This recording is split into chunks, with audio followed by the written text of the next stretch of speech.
आपकी एक वीडियो देखी कि आपकी बड़ी गहरी दोस्ती थी अमीर बलाज के साथ, उस दोस्ती के हवाले से बताएं और उसके जाने का दुख कितना है आपको? दोस्ती बिल्कुल थी और मोहब्बत थी, बड़ा अच्छा बड़ा इज़्ज़त का रिश्ता था।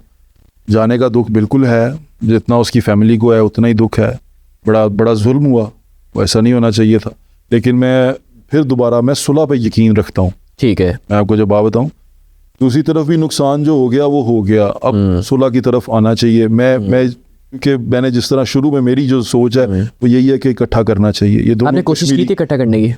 उस वक्त भी की थी, उस वक्त हो भी गई थी। वो हमारे कुछ और दोस्त भी थे, उन्होंने भी की, सुलह की बात चली। लेकिन उस वक्त भी कई जगह पे गलतियां हुई, कई गलतियां हुई, दोनों तरफ से हुई, तो जिस वजह से नहीं हो सकी। अभी भी हमारी कोशिश यही है, देखें दोनों तरफ हमारे जानने वाले हैं, दूसरी पार्टी में भी इसमें भी। कश्मीरी है ना, तो अंदरून शहरी कश्मीरी है, वो भी कश्मीरी है, भी कश्मीरी। तो कहीं ना कहीं सबकी नानियां एक होती और आप भी कश्मीरी, हम भी कश्मीरी हैं। तो ये आप दोनों तरफ मेरे जानने वाले हैं। मेरी तो कोशिश आज भी यही है, कल भी यही थी कि बस बहुत हो गया, खून बहुत बह गया और इसमें फ़ायदा तीसरा उठाता है, तो वो ना किया जाए। और